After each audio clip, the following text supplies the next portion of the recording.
Hello students, in this video we will talk about interhalogen compounds. What are interhalogen compounds? Different type of interhalogen compounds, their structure, physical state, etc. and their method of preparation also. Okay, what are interhalogen compounds? Interhalogen compounds क्या है? When two different halogen atoms combine together to form a compound, such compounds are known as interhalogen compounds. Means एक type का halogen atom जब दूसरे type के halogen atom के साथ combine करता है, रेशो कुछ भी हो सकती है, बट द थिंग इज़ कि दो डिफरेंट हेलोजन एटम्स के बीच में कंपाउंड है, तो वो इंटरहेलोजन कंपाउंड्स कहलाते हैं. और ये जो इंटरहेलोजन कंपाउंड्स हैं, इनका जनरल फॉर्मूला है XX-N. XX-N इनका जनरल फॉर्मूला है, जहाँ पर कि X जो है वो बिगर हेलोजन एटम है. दो हेलोजन एटम्स में से जो बड़ा होगा वो है X. और हम जानते हैं कि जब हम हेलोजन्स में या किसी भी ग्रुप में टॉप टू बॉटम जाते हैं तो इलेक्ट्रोनेगेटिविटी डिक्रीज होती है. तो जिसका साइज़ बड़ा होगा उसकी इलेक्ट्रोनेगेटिविटी भी कंपैरेटिवली कम होगी. And X' is smaller halogen atom with higher electronegativity. And what is N? N का नंबर जो है या तो होगा 1, 3, 5 और 7. ये है डिफरेंट टाइप के. तो इससे आप बना सकते हो फॉर्मूला. कौन कौन से फॉर्मूलाज हमें मिलेंगे? हमें मिलेगा X एक तो ये है, ठीक है. एक हमें मिलेगा X-3, ये है. एक हमें मिलेगा X-5 एंड X-7. तो ये 4 टाइप के इंटरहेलोजन कंपाउंड्स हमें 4 फार्मूलाज में इंटरहेलोजन कंपाउंड्स हमें मिलते हैं. अब हम देखते हैं कि कौन कौन से हेलोजन्स दूसरे हेलोजन के साथ कंबाइन होकर किस फार्मूला के कंपाउंड बनाएंगे. सबसे पहले हम देखते हैं X-. तो इसमें हम क्लोरीन से स्टार्ट करते हैं.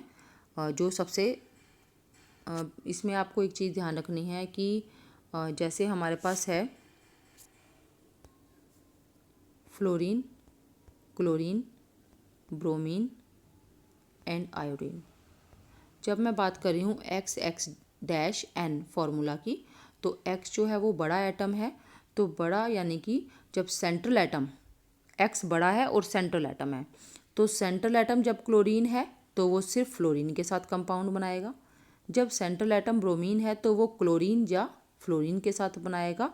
और जब सेंट्रल एटम आयोडीन है तो वो ब्रोमीन, क्लोरीन और फ्लोरीन तीनों के साथ ही वो कंपाउंड बना सकता है. ठीक है. दूसरी पोजीशन पे, साइड पोजीशन में या उन सेंट्रल एटम के अराउंड कोई भी आ सकता है. तो फ्लोरीन हम देख रहे हैं यहाँ पर क्योंकि वो सबसे छोटा है, इसलिए वो किसी भी दूसरे हेलोजन एटम के साथ सेंट्रल पोजीशन पर नहीं आएगा. ठीक है. तो सबसे पहले जो फॉर्मूला है हमारे पास, हम क्लोरीन से स्टार्ट करते हैं. फ्लोरीन के बाद हमारा है क्लोरीन, तो हम क्लोरीन से स्टार्ट करते हैं. वो फ्लोरीन के साथ कंपाउंड बनाएगा. X की हम बात कर रहे हैं, सिंपल कंपाउंड की. तो chlorine fluoride, it is a colourless gas. Bromine, फिर ब्रोमीन फ्लोराइड के साथ बनाता है, क्लोरीन के साथ भी बनाता है. ठीक है. ब्रोमीन फ्लोराइड पेल ब्राउन गैस. फिर हम ब्रोमीन क्लोराइड भी लिख सकते हैं यहाँ पर पहले, क्योंकि ब्रोमीन के चल रहे हैं यहाँ पर. ब्रोमीन क्लोराइड इज़ गैस, लेकिन ये रूम टेम्परेचर पर सॉलिड है. फिर है आयोडीन फ्लोराइड. आयोडीन फ्लोराइड जो है ये अनस्टेबल है काफ़ी. अगर ये बनता है तो बहुत देर तक ये रहता नहीं है ड्यू टू इट्स अनस्टेबिलिटी. और इसका रीज़न क्या है कि आयोडीन और फ्लोरीन के साइज़ में काफ़ी ज़्यादा डिफरेंस है. Iodine belong to second period and fluorine belong to 5th period. तो काफ़ी साइज़ में डिफरेंस आ जाता है, इसलिए ये अनस्टेबल है. आयोडीन क्लोराइड जो है वो 2 फॉर्म में मिलता है. अल्फ़ा फॉर्म जो है इसकी वो रेड रूबी कलर का सॉलिड है, और जो बीटा फॉर्म है आयोडीन क्लोराइड की वो ब्राउन रेड सॉलिड है. और उसके बाद आयोडीन का ब्रोमाइड के साथ, ब्रोमीन के साथ आयोडीन ब्रोमाइड जो कि ब्लैक सॉलिड है. तो आप इसमें देख रहे हो कि जो फर्स्ट कंपाउंड था वो था गैस, और लास्ट कंपाउंड क्या है वो है सॉलिड. तो इसका क्या मतलब है? स्टार्टिंग के गैसेस हैं और उसके बाद सॉलिड्स हैं. उसका रीज़न ये है कि जैसे जैसे साइज़ में इंक्रीज़ होता है, जो कंबाइनिंग एटम्स हैं उनके साइज़ में जैसे जैसे इंक्रीज़ होगा, आप जानते हो कि साइज़ के साथ वैंडरवाल फोर्सेस ऑफ अट्रैक्शन जो है वो इंक्रीज़ होते हैं। वैंडरवाल फोर्सेस ऑफ अट्रैक्शन इंक्रीज़ होने से जो फिज़िकल स्टेट है वो गैस से सॉलिड की तरफ मूव करेगी। ठीक है, ये जो हमारे कंपाउंड थे ये थे XX- टाइप के। फिर हम देखते हैं XX-3 टाइप के कंपाउंड्स। वैसे ही स्टार्ट करेंगे हम। क्लोरीन जो है वो फ्लोरीन के साथ बनाएगा सिर्फ। Chlorine fluoride, chlorine trifluoride, it is a colourless gas. Bromine trifluoride yellow green liquid, अब आप देखिए गैस के बाद लिक्विड है ये। Iodine trifluoride yellow powder and iodine trichloride is orange solid. अब आप देख रहे हो यहाँ पर कि जो ब्रोमीन है वो क्लोरीन के साथ कंपाउंड नहीं बना रहा, ब्रोमीन ट्राईक्लोराइड नहीं है।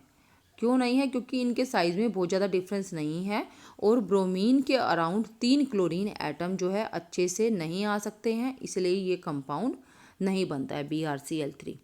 ठीक है, तो जो ये किस पर डिपेंड करता है कि दो एटम्स किस फॉर्मूला के कंपाउंड बना सकते हैं? वो डिपेंड करता है दो कंबाइनिंग हेलोजन एटम के साइज़ डिफरेंस पर। जितना ज़्यादा साइज़ डिफरेंस होगा उतने ही ज़्यादा नंबर ऑफ़ एटम्स एक मॉलिक्यूल में आ सकते हैं।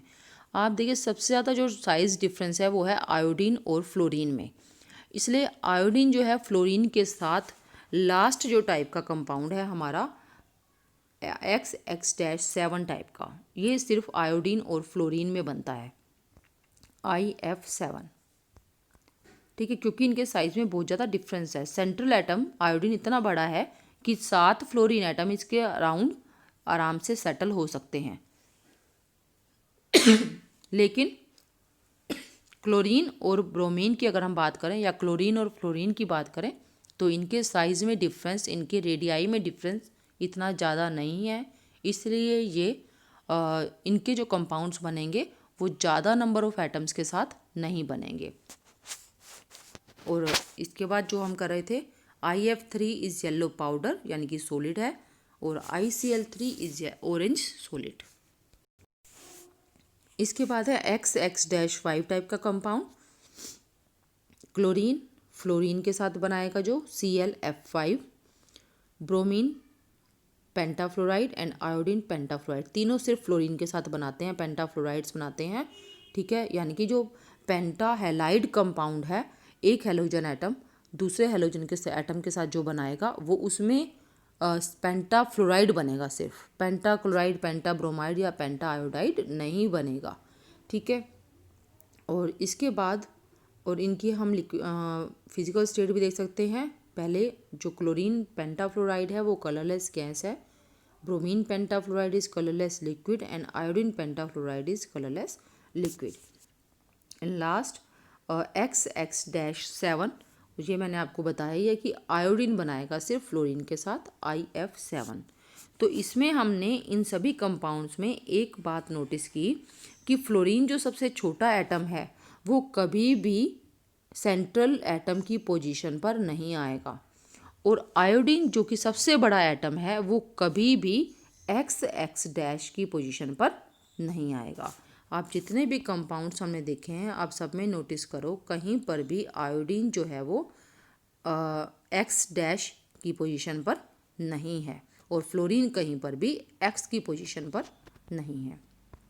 ठीक है, इसके बाद हम देखते हैं इनके मेथड्स ऑफ प्रिपरेशन। प्रिपरेशन में हम देखते हैं इंटर हेलोजन कंपाउंड जो हैं वो दो तरह से बनाए जा सकते हैं। एक तो दो हेलोजन एटम्स की आपस में रिएक्शन, जो भी कंडीशन रिक्वायर्ड हैं टेम्परेचर की, वो टेम्परेचर कंडीशन उनको देकर या चेंज करके हम डिफरेंट फार्मूला के कंपाउंड दो हेलोजन एटम्स में बना सकते हैं। जैसे कि आप यहाँ पर देखो क्लोरीन और फ्लोरीन, जब इनको इक्वल वॉल्यूम में लिया जाता है यानी कि इनका जो वॉल्यूम है दोनों का बराबर लिया जाता है और 437 केल्विन पर जब इन्हें रिएक्शन मिक्सचर को 437 टेम्परेचर तक लेकर जाते हैं तो जो कंपाउंड बनेगा वो है ClF। ठीक है, लेकिन अगर फ्लोरीन का अमाउंट ज़्यादा कर दें, पहले हमने लिया था इक्वल वॉल्यूम, अगर फ्लोरीन का अमाउंट ज़्यादा कर दिया और temperature has been increase to 573 kelvin, then the compound form its chlorine trifluoride.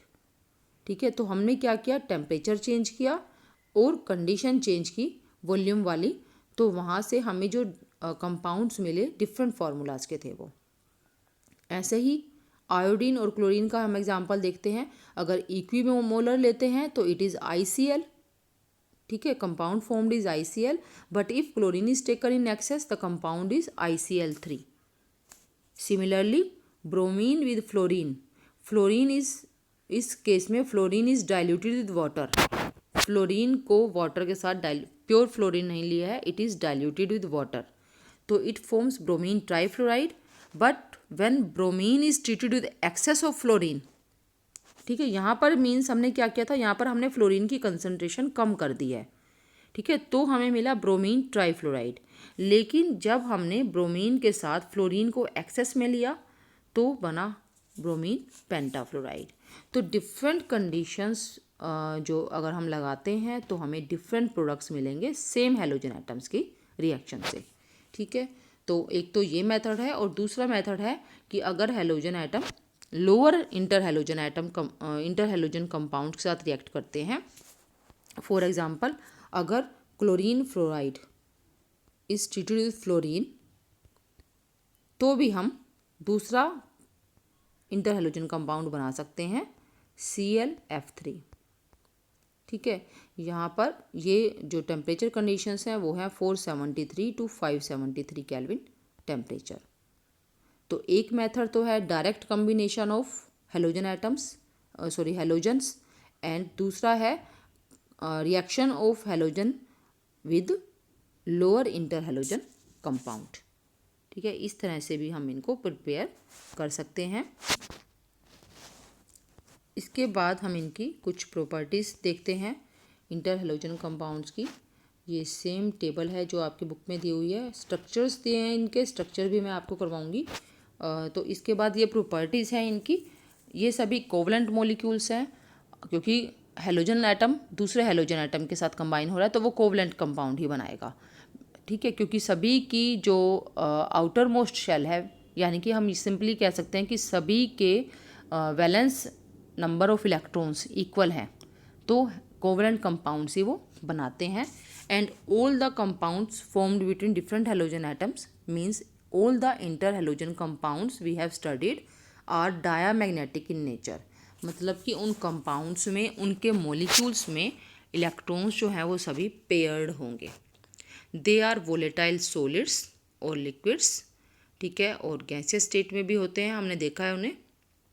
There physical properties are intermediate between those of constituent halogen atoms. जो कंस्टिट्यूएंट हैलोजन एटम्स हैं, आप देखिए कि हमारा एक कंपाउंड है क्लोरीन फ्लोराइड। ठीक है, इसकी जो प्रॉपर्टीज़ हैं क्लोरीन और फ्लोरीन के बीच की होंगी। जो भी प्रॉपर्टीज़, फिजिकल प्रॉपर्टीज़ की अगर हम बात करें, डेंसिटी की बात करें हम इसकी, ठीक है, स्पेसिफिक ग्रेविटी की बात करें, तो वो इन दोनों के बीच की होंगी। The properties are intermediate of the combining halogen atoms.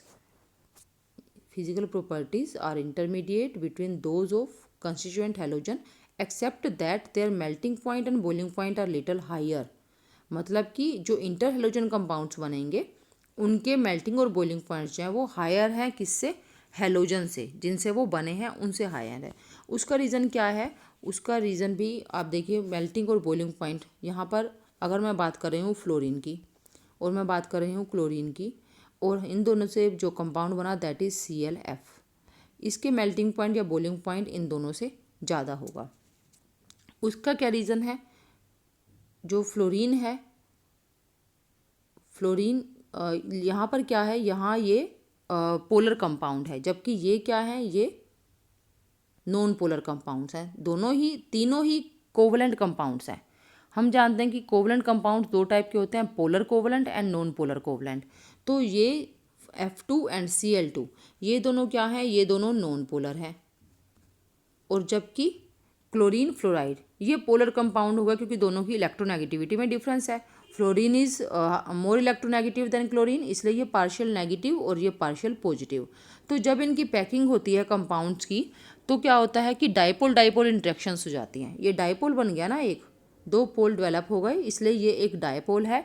तो इसमें डाइपोल डाइपोल इंट्रैक्शंस आने के कारण इनके मेल्टिंग और बॉइलिंग पॉइंट्स हैं जो हैं they are little higher than constituent halogens. ठीक है, क्लियर। दोबारा से बता देती हूँ कि जो दो हैलोजेंस कंबाइन होकर इंटर हैलोजन कंपाउंड बनाएंगे, इंटर हैलोजन कंपाउंड्स के मेल्टिंग और बॉइलिंग पॉइंट उन दोनों कंबाइन होने वाले हैलोजन से ज़्यादा होंगे। उसका रीज़न ये है कि जो हैलोजेंस हैं वो नॉन पोलर हैं, उनमें डाइपोल डाइपोल इंट्रैक्शंस बिल्कुल नहीं होंगी, जबकि जो इंटर हैलोजन कंपाउंड बना उन दोनों को मिलाने से वो पोलर है, जिसके कारण डाइपोल डाइपोल इंट्रैक्शंस अराइज होंगी और वो उनके मेल्टिंग और बॉइलिंग पॉइंट को इंक्रीज कर देगा। तो ये रीज़न है कि जो इसमें आपका दिया हुआ इस टाइप के क्वेश्चंस रीजंस में आ सकते हैं, रीजनिंग क्वेश्चंस में, कि why the melting and boiling point of inter halogen compounds are higher than the constituent halogens. ठीक है, इसके बाद है chemical reactions can be compare. हम अब केमिकल प्रॉपर्टीज़ की बात कर रहे हैं। केमिकल रिएक्शंस को भी हम कंपेयर कर सकते हैं। कैसे? हम इनकी रिएक्टिविटी को कंपेयर कर रहे हैं। रिएक्टिविटी किसकी? रिएक्टिविटी हम कंपेयर कर रहे हैं कि जो इंटर हैलोजन कंपाउंड हमें मिला, जैसे क्लोरीन फ्लोराइड, हम वही एग्जांपल ले लेते हैं सेम, जो कि क्लोरीन और फ्लोरीन के कम्बिनेशन से बना है। इसकी जो रिएक्टिविटी है वो इससे ज़्यादा होगी, फ्लोरीन से ज़्यादा नहीं होगी। मैं आपको एक बार सभी कुछ ज़्यादा एग्जांपल्स लेकर बताती हूँ। हमारे पास एग्जांपल्स हैं क्लोरीन फ्लोराइड, ब्रोमीन फ्लोराइड, ऐसे ही आयोडीन क्लोराइड,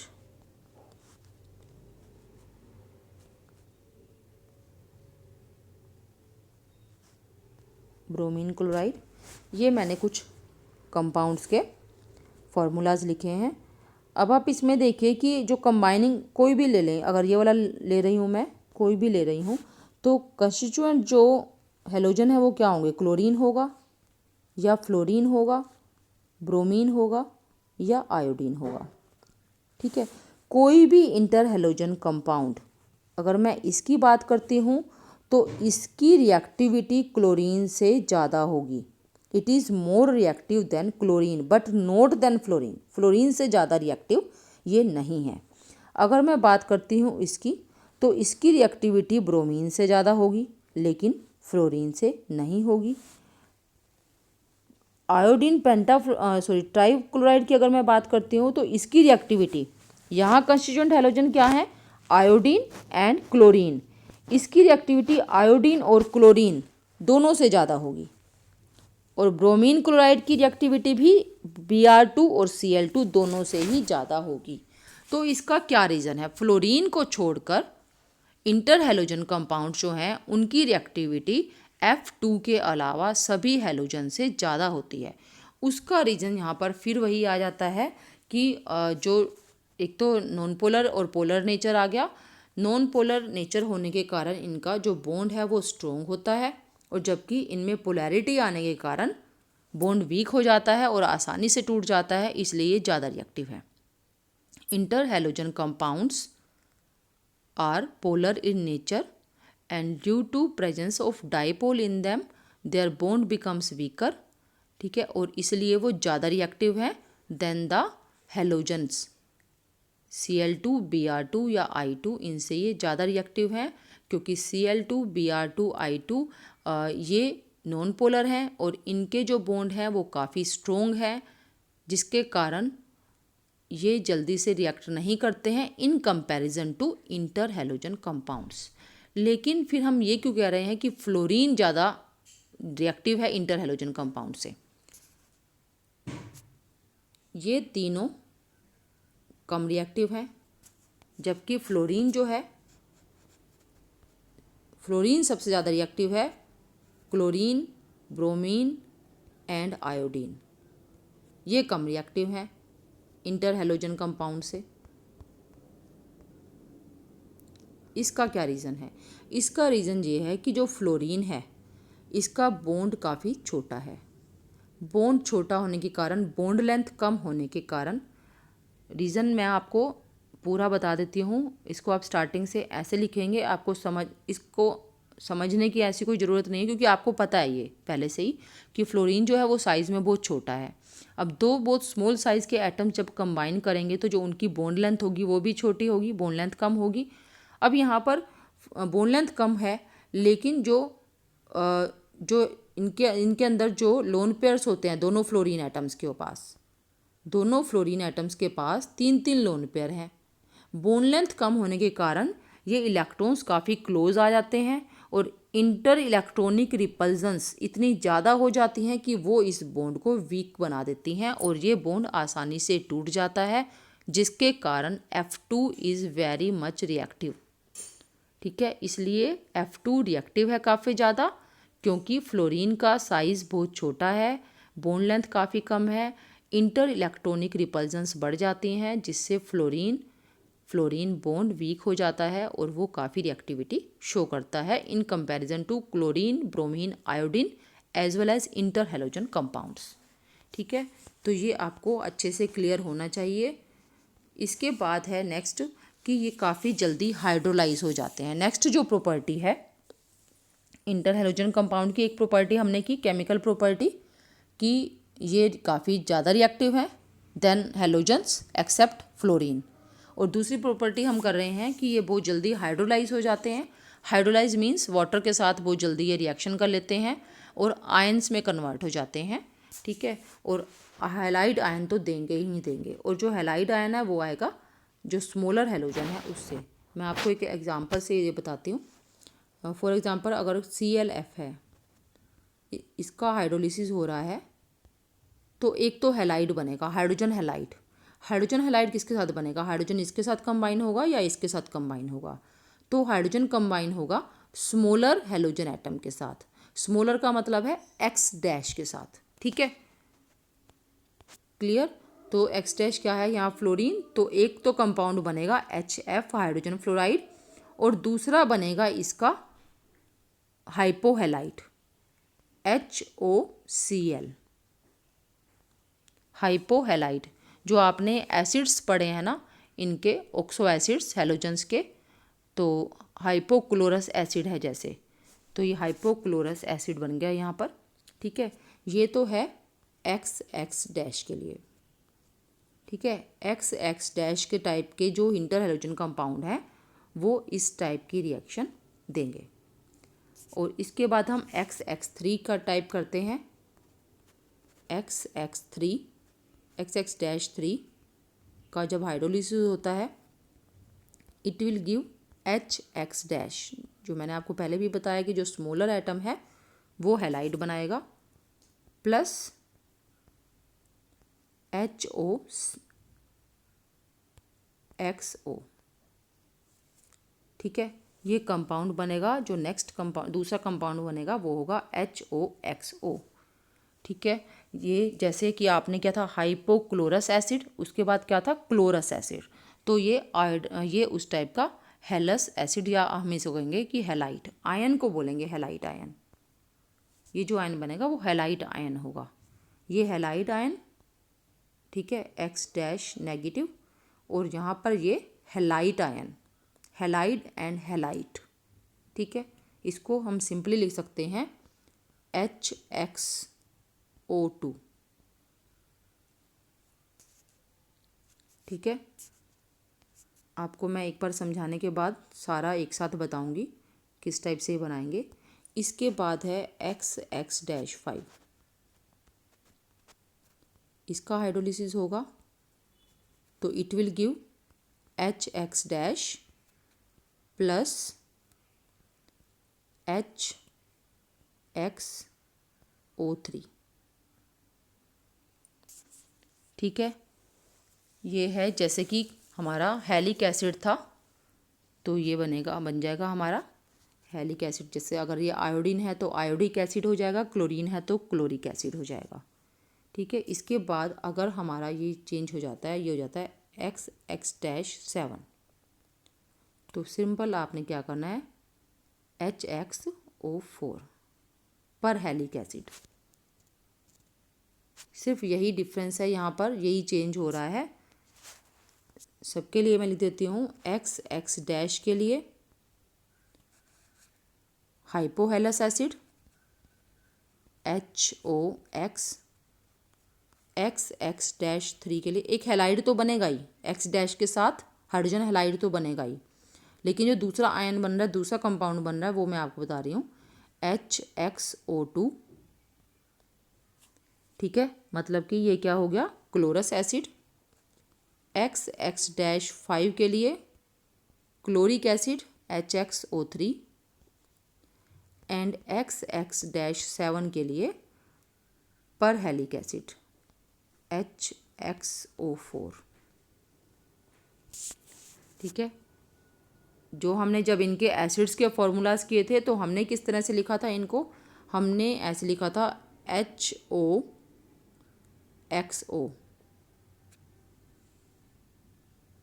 इसको ऐसे लिखा था, HXO2 को HXO2 को हमने ऐसे लिखा था। तो एक ही बात है, आप कैसे भी लिख सकते हो। ऐसे लिखने का मतलब क्या था कि आपको स्ट्रक्चर अच्छे से समझ आ जाए, स्ट्रक्चर समझने में आसानी हो, कि सीधा आपने इससे कंटिन्यू करते जाना है। HOX से स्टार्ट करना है, एक ऑक्सीजन लगा दिया और एक और ऑक्सीजन लगा दिया और एक और ऑक्सीजन लगा दिया। ठीक है, तो ये है हमारा कि जब ये हाइड्रोलिसिस इनका होता है तो XX- जो है वो हैलाइड के साथ साथ हाइपोहैलाइड देता है, XX-3 हैलाइड देता है, XX-5 हैलेट देता है और XX-7 पर हैलेट देता है। ठीक है, इसके बाद इनके मोलिकुलर स्ट्रक्चर्स हैं, और मोलिकुलर स्ट्रक्चर जो है ये हम वैसे बहुत ही, अगर आपको स्ट्रक्चर्स याद हैं जो हमने पहले किए थे तो आपको बहुत आसानी से ये समझ आ जाएंगे। तो मैं एक एक एग्जांपल लेकर आपको सभी स्ट्रक्चर समझा देती हूँ। इसमें सबसे पहले मैं एग्जांपल ले रही हूँ XX- का, उसके लिए हम लेते हैं ClF। ठीक है, तो आप हाइब्रिडाइजेशन से भी इनके स्ट्रक्चर कर सकते हो, VSEPR थ्योरी से भी कर सकते हो, आपको जो सही लगे। मैं आपको हाइब्रिडाइजेशन से बता देती हूँ, थोड़ा सा VSEPR का भी हिंट दे दूँगी। हाइब्रिडाइजेशन के लिए सेंट्रल एटम की हाइब्रिडाइजेशन हम लिखेंगे, उसके लिए chlorine is 17 atomic number and इसकी जो आउटर मोस्ट इलेक्ट्रॉनिक कॉन्फ़िगरेशन है दैट इज़ 3s2 3p5। ठीक है, ये इसकी आउटर मोस्ट इलेक्ट्रॉनिक कॉन्फ़िगरेशन है। 3s में 2 इलेक्ट्रॉन हैं और 3p में 5 इलेक्ट्रॉन्स हैं, 2 तो पेयर हैं और एक सिंगल है। तो आप यहाँ पर देख रहे हो कि एक जो है ऑर्बिटल सिंगल है। हाइब्रिडाइजेशन क्या होगी इसमें, इसकी हाइब्रिडाइजेशन होगी, आउटर मोस्ट जो है सारी वैलेंस शेल इन्वॉल्व होगी, sp3 हाइब्रिडाइजेशन।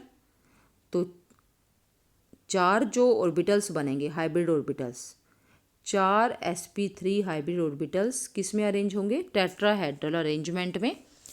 टेट्राहेड्रल अरेंजमेंट में जब ये अरेंज होंगे तो 3 ऑर्बिटल्स में तो डबल डबल इलेक्ट्रॉन्स आ जाएंगे, पेयर आ जाएंगे, हम देख रहे हैं यहाँ पर, और एक के पास आएगा सिंगल इलेक्ट्रॉन, इस तरह से। ठीक है, ये आप देख रहे हो कि टेट्राहेड्रल अरेंजमेंट में 3 हाइब्रिड ऑर्बिटल जो बने हैं, 3 sp3 हाइब्रिड ऑर्बिटल्स में, क्योंकि टोटल इलेक्ट्रॉन जो वैलेंस शेल में है वो है 7, तो 4 के पास सिंगल सिंगल जाएगा, फिर 3 के पास एक एक और चला जाएगा, पेयरिंग हो जाएगी। एक जो बचा सिंगली ऑक्यूपाइड वो फ्लोरीन के p ऑर्बिटल 2p ऑर्बिटल के साथ ओवरलैप करेगा और सिंगल कोवलेंट बॉन्ड बनाएगा। तो ये सिंपल लीनियर स्ट्रक्चर है। वैसे ही हम देख रहे हैं कि ClF 2 एटम्स हैं तो उनका स्ट्रक्चर लीनियर के अलावा कुछ हो ही नहीं सकता, तो ये लीनियर स्ट्रक्चर बन जाएगा। लेकिन इसमें क्लोरीन के पास 3 क्या होंगे, लोन पेयर होंगे। ठीक है, अगर मैं इसको VSEPR थ्योरी से समझना चाहूँ तो उसमें बहुत ही सिंपल है कि एक अनपेयर्ड ClF, जब हमारा कंपाउंड हमें बनाना है ClF, क्लोरीन के पास एक अनपेयर्ड इलेक्ट्रॉन है, या हम कहें कि एक हाफ फील्ड ऑर्बिटल है, और फ्लोरीन के पास भी एक हाफ फील्ड ऑर्बिटल है। दोनों एक दूसरे के साथ शेयर करते हैं और सिंगल कोवेलेंट बॉन्ड बना लेते हैं। बाकी जो 3 लोन पेयर्स हैं वो टेट्राहेड्रल की बची हुई 3 पोजीशन पर चले जाएंगे। ठीक है, तो इसका स्ट्रक्चर है लीनियर। इसके बाद हम XX-3 का स्ट्रक्चर लेंगे। एग्जाम्पल ClF3, तो बिल्कुल सेम तरह से करेंगे, लेकिन हम यहाँ पर देखते हैं कि अगर हम 3D भी है इसके पास, क्लोरीन के पास 3D ऑर्बिटल भी होता है लेकिन खाली होता है। अगर हम इसी को ही यूज़ करें तो यहाँ पर तो सिर्फ एक सिंगल है, एक ही है हाफ फिल्ड, तो लेकिन क्लोरीन को बॉन्ड कितने फ्लोरीन के साथ बनाने हैं? 3 के साथ, तो 3 होने चाहिए। इसलिए एक ये तो थी ग्राउंड स्टेट इलेक्ट्रॉनिक कॉन्फ़िगरेशन, क्योंकि 3 फ्लोरीन के साथ बॉन्ड बनाने हैं तो 3 हाफ फील्ड ऑर्बिटल्स होने चाहिए। हमारे पास है सिर्फ एक, इसलिए ये एक इलेक्ट्रॉन जंप करके यहाँ चला जाएगा। ठीक है, पहले ये पेयर्ड हैं दोनों, आप देखो 3p में इसमें 2 इलेक्ट्रॉन्स हैं, तो ये एक इलेक्ट्रॉन जंप करके 3D में चला जाएगा और हमें अब 3 अनपेयर्ड ऑर्बिटल्स या 3 अनपेयर्ड इलेक्ट्रॉन्स या हम कहेंगे 3 हाफ फील्ड ऑर्बिटल्स मिल जाएंगे। और जो हाइब्रिडाइजेशन होगी यहाँ पर, हाइब्रिडाइजेशन में क्या है, एक S है, 3 P है और एक D है, तो हाइब्रिडाइजेशन हो गई sp3d। अगर हम VSEPR थ्योरी से देखें, यहीं से ही हम समझें, तो 5 ऑर्बिटल्स हैं टोटल, वैलेंस शेल के टोटल 5 ऑर्बिटल्स हैं, और वो 5 ऑर्बिटल्स सबसे सही अरेंज कैसे होंगे? ट्राइगोनल बाईपिरामिडल शेप में। ट्राइगोनल बाईपिरामिडल शेप जिसमें कि ट्रायंगल के 3 कॉर्नर पर आ जाएगा एक एक ऑर्बिटल। ठीक है, और एक एक जो लोन पेयर है वो ट्रायंगल के 3 जो कॉर्नर हैं उन पर, और 2 जो एक्सियल पोजीशंस हमारे पास आएंगी, एक ट्रायंगल के ऊपर की तरफ और एक ट्रायंगल के नीचे की तरफ। ठीक है, तो ये मैं आपको हाइब्रिडाइजेशन से अच्छे से समझा देती हूँ। शेप जो है वो आपको हाइब्रिडाइजेशन से क्लियर हो जाएगी, शेप उसी टाइप की बनेगी। हाइब्रिडाइजेशन के अकॉर्डिंग क्या है, यहाँ पर आप देख रहे हो कि टोटल कितने ऑर्बिटल्स आ गए इसमें, sp3d कंबाइनिंग ऑर्बिटल्स कितना है, एक s 3 p और एक d, टोटल 5 ऑर्बिटल्स कंबाइन हो रहे हैं, तो 5 ही sp3 हाइब्रिड ऑर्बिटल्स बनेंगे। और ये 5 अपने आप को कैसे अरेंज करेंगे, ये 5 अपने आप को अरेंज करेंगे इस तरह से। ठीक है, 3 तो हो गए ट्रायंगल में, और एक इस प्लेन के, ट्रायंगल के प्लेन के एक तो होगा नीचे और एक ऊपर। आपको ये पहले भी मैं करवा चुकी हूँ PCl3 में। तो इसमें क्या है, ये जो ट्रायंगल की पोजीशंस हैं इनको बोलते हैं इक्वेटोरियल पोजीशंस, और ये जो पोजीशन है ऊपर और नीचे वाली ये है एक्सियल पोजीशंस। ठीक है, अगर VSEPR थ्योरी है तो उसमें क्या है, उसमें 2 तो लोन पेयर हैं और 3 बॉन्ड पेयर आएंगे। बॉन्ड पेयर किसके, क्लोरीन और फ्लोरीन के जो बॉन्ड पेयर आएंगे। अब इनकी अरेंजमेंट कैसे हो, इनकी अरेंजमेंट कैसे, अगर हम सोचें कि हम कैसे भी कर दें तो ऐसा पॉसिबल नहीं है, क्योंकि VSEPR theory valence shell electron pair repulsion, valence shell में जो इलेक्ट्रॉन पेयर हैं उनकी रिपल्जन्स हमें वहाँ पर ध्यान देनी पड़ती है। तो हमारे पास वहाँ 2 लोन पेयर हैं और 3 बॉन्ड पेयर हैं। तो अगर लोन पेयर दोनों यहाँ पर आ जाते हैं और यहाँ बॉन्ड पेयर आ जाते हैं, तो ये लोन पेयर, ये जो पोजीशन है ये इन तीनों के साथ 90 डिग्री का एंगल बना रही है, और रिपल्जन्स उस केस में बहुत ज़्यादा हो जाएंगी।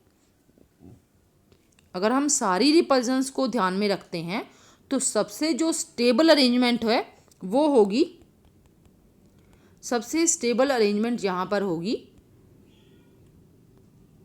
कैसी, कि जो बॉन्ड पेयर है ना वो आएंगे यहाँ पर, एक तो यहाँ आ जाएगा, एक यहाँ आ जाएगा और एक यहाँ आ जाएगा। ठीक है, मतलब कि एक तो ट्रायंगल का कोई भी कोना ले लेगा, ट्रायंगल का कोई भी कोना, यहाँ पर मैं फ्लोरीन लिख देती हूँ। ठीक है, और एक ट्रायंगल के ऊपर की तरफ, और एक ये ट्रायंगल के ऊपर की तरफ और एक ट्रायंगल के नीचे की तरफ, अब ये जो दो हैं, ये दोनों जो पोजीशंस हैं, एक ये पोजीशन और एक ये पोजीशन, मैं यहाँ पर लोन पेयर लिख देती हूँ LP, ठीक है। ये इसके साथ तो 120 डिग्री का एंगल बना रहे हैं और आपस में भी 120 डिग्री का एंगल बना रहे हैं लोन पेयर, और लोन पेयर की रिपल्जन सबसे ज़्यादा होती हैं, ठीक है। तो इसलिए ये दोनों यहाँ पर 120 डिग्री के एंगल पर है तो बहुत दूर हैं, रिपल्जन्स काफ़ी कम हो जाएंगी। और दूसरी चीज़, ये लोन पेयर जो है ये इसको भी रिपेल करेगा, ठीक है, जो 90 डिग्री पर है इसको भी रिपेल करेगा, और ऐसे ही ये भी। तो अगर हम सारी चीज़ों को ध्यान में रखेंगे तो यही सबसे सूटेबल अरेंजमेंट है कि दो जो हाइब्रिड ऑर्बिटल्स जो कि सिंगल इलेक्ट्रॉन जिनमें जाएगा और जो फ्लोरीन के साथ कंबाइन करेंगे वो तो होंगी एक्सियल पोजीशंस, एक ये और एक ये, और एक आ जाएगा ट्रायंगल के किसी भी एक कॉर्नर पर। तो उससे जो अरेंजमेंट होगी, अगर आप इसको टेढ़ा करके देखोगे, इसको आप घुमा कर देखोगे रोटेट करके, तो आपको ये टी शेप दिखेगी। तो हमारी ये बन जाएगी कौन सी शेप?